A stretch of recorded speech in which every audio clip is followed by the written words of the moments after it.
बिहार विधानसभा आम निर्वाचन 2025 में संलग्न सभी मतदान पदाधिकारियों को मेरा नमस्कार। उम्मीद है आप सभी बूथ पर पहुंच चुके होंगे, प्रपत्र का काम कर रहे होंगे और बहुत सारे आपके सामने बहुत सारी समस्याएं आई होंगी। उन समस्याओं में कुछ ऐसी समस्याएं हैं जो आप अपने स्तर से उसको हल कर लेते हैं, कुछ ऐसी समस्याएं हैं जो आप उम्मीद करते हैं कि हम अपने एक मास्टर ट्रेनर से या अपने वरीय पदाधिकारी से इसकी जानकारी लें। तो मैं भी कोशिश करता हूं कि एक महत्वपूर्ण और स्पष्ट जानकारी मिल सके ताकि आपको कोई दिक्कत ना हो, मैं उस जानकारी को दे सकूं। इस पहले जैसे मान लीजिए प्रपत्र के बारे में, एक प्रपत्र तब्दीलियां प्रपत्र के बारे में है, बैठक व्यवस्था के बारे में है दूसरा, और तीसरा टोकन के बारे में है कि ये टोकन आखिर कहाँ प्रयोग होगा।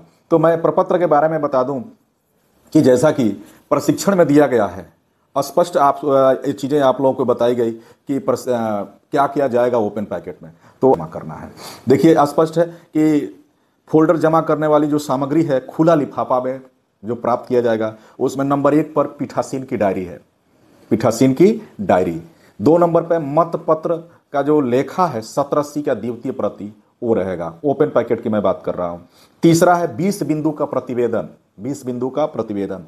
चौथा है पीठासीन पदाधिकारी का अतिरिक्त प्रतिवेदन जो 16 बिंदु वाला है, ध्यान से देखेंगे 16 बिंदु वाला वो जाएगा। और पांचवा है विजिट सीट्स, विजिट सीट्स ये पांचवा हो गया। छठवां पीठासीन पदाधिकारी का प्रतिवेदन भाग 1, पीठासीन पदाधिकारी का प्रतिवेदन भाग 1, भाग 1 मतलब छद्म मतदान मॉक पोल जो किया जाता है वो। और सातवां है PS05 वोटर टर्न आउट का प्रतिवेदन, ये 7 है। और उसके बाद से और क्या कहा, जैसे मत पत्र लेखा फॉर्म 17C सील बंद भी जाएगा और 2 प्रति आप ओपन भी इस चीज को रख लेंगे, खुला रख लेंगे हाथ में देने के लिए, है ना, वहां मांगा जाएगा। ऐसा ना हो कि आप 17C जो है सर 2 ही प्रति लाए हैं, 1 ही प्रति लाए हैं, है ना। तो ये सब चीजें आप एकदम ध्यान रख लेंगे कि 2 प्रति एक सील बंद में देना है और 2 प्रति अलग से भी रखना है। 3 प्रति है सीयू बीयू वीवीपैट जो सील्ड है, पोल किया गया मतदान वो जमा होना है।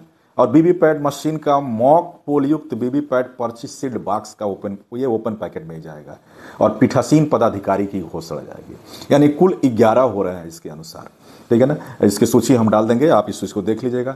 अब स्टैच्यूरी पैकेट में जो प्रशिक्षण में बताया गया है वही है। जैसे मान लीजिए कि चिन्हित मतदाता सूची सीलबंद लिफाफा, और दूसरा है मतदाता रजिस्टर 17A का सीलबंद लिफाफा, तीसरा है वोटर स्लिप का सीलबंद लिफाफा, और चौथा है अव्यवहारित टेंडर बैलेट पेपर का सीलबंद लिफाफा, और पांचवा है व्यवहारित टेंडर बैलेट एवं टेंडर बैलेट पेपर 17B में की सूची का सीलबंद लिफाफा, मतलब टेंडर वोट प्रयोग हुआ है या नहीं हुआ है, दोनों का वो चीजें, यानी 5 जो स्टैच्यूरी पैकेट में जो बताया गया वही चीजें हैं।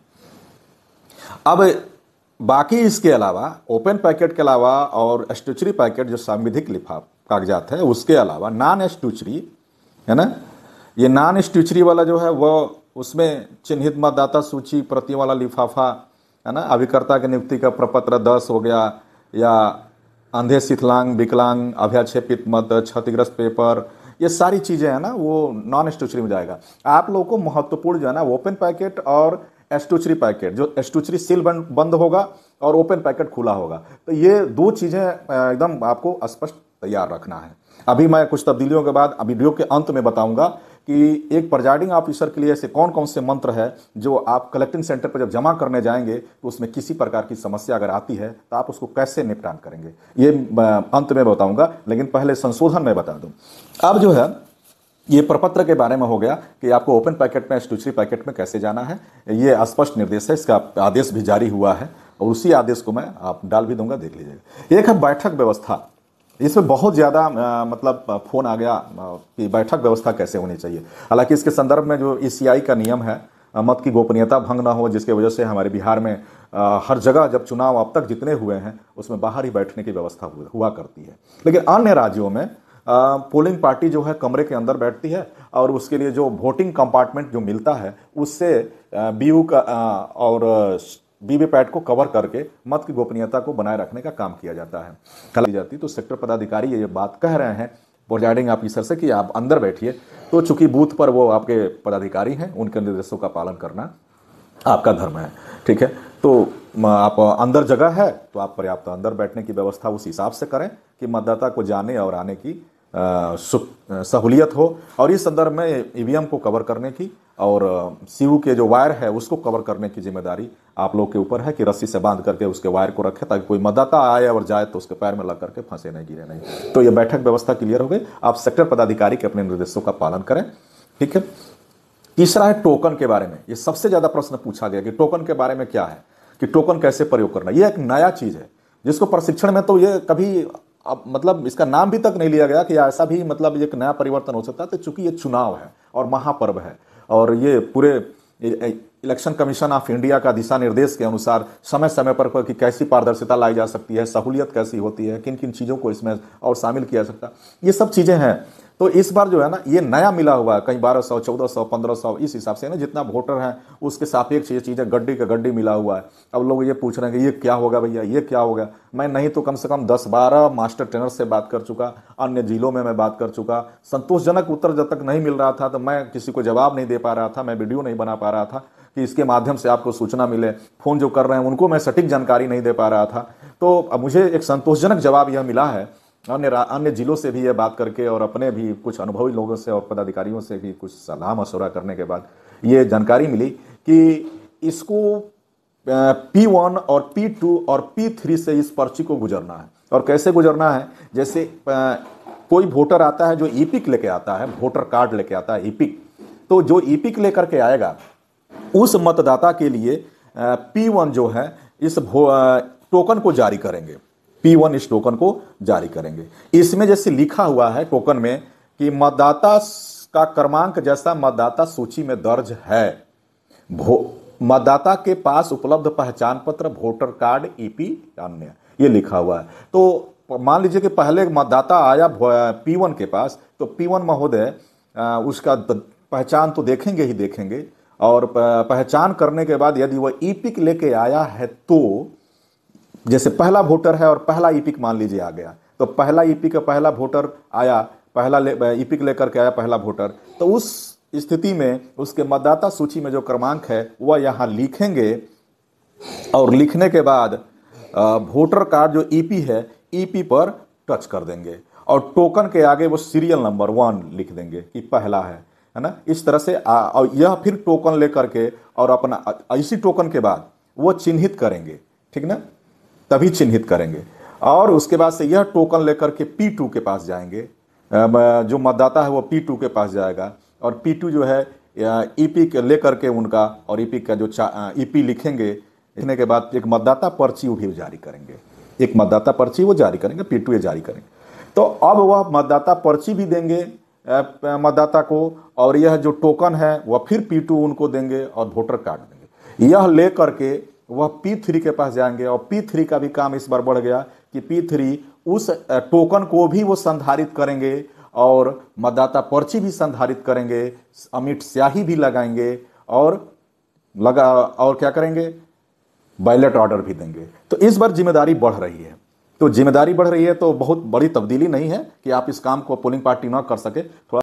तो फिर से इस क्रम को मैं बता देता हूं, ध्यान से सुन लें कि इसका मतलब यह हुआ कि चुनाव आयोग यह जानना चाहता है कि कितने लोगों ने ईपिक से वोट डाला, कितने लोगों ने ईपिक से वोट डाला, कितने लोगों के पास ईपिक मौजूद है। तो पहले तो यह काम हम लोग करते थे, इसका डेटा दिया ही जाता था।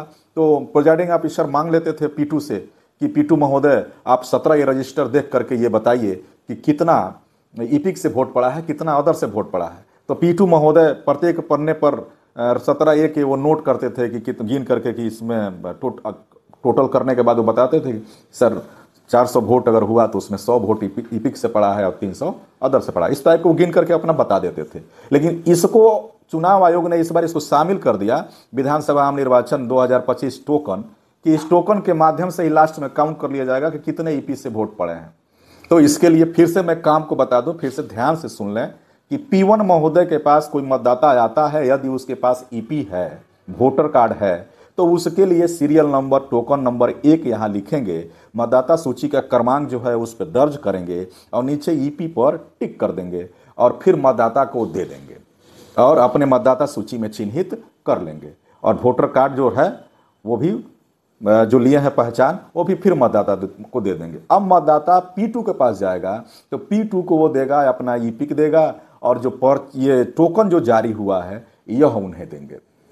ठीक है, ये टोकन जारी हुआ है वह देंगे। यानी कि आप P2 टोकन लेकर के पहचान के दस्तावेज में EP लिख देंगे और जो पहचान पत्र जो EPIC है वो उनको वापस कर देंगे और फिर से मतदाता पर्ची जारी करेंगे। अब मतदाता पर्ची जारी करके और मतदाता पर्ची मतदाता को देंगे। अब मतदाता के पास फिर 2 पर्ची हो गई, एक टोकन वाली पर्ची और P2 ने जो पर्ची दिया मतदाता पर्ची हो। अब ये दोनों ले करके अब किसके पास जाएंगे? P3 के पास जाएंगे। अब P3 ये दोनों पर्चियों को, एक टोकन को भी संधारित करेंगे और मतदाता पर्ची को भी संधारित करेंगे ताकि बाद में ये काउंट हो सके कि कितने मतदाता वहां वोट डाले, EP से कितने वोट डाले। इस प्रकार से अगर मान लीजिए कि बीच में कोई अन्य दस्तावेज लेकर के आता है, उसके लिए EP का ये टोकन नहीं जारी करना है।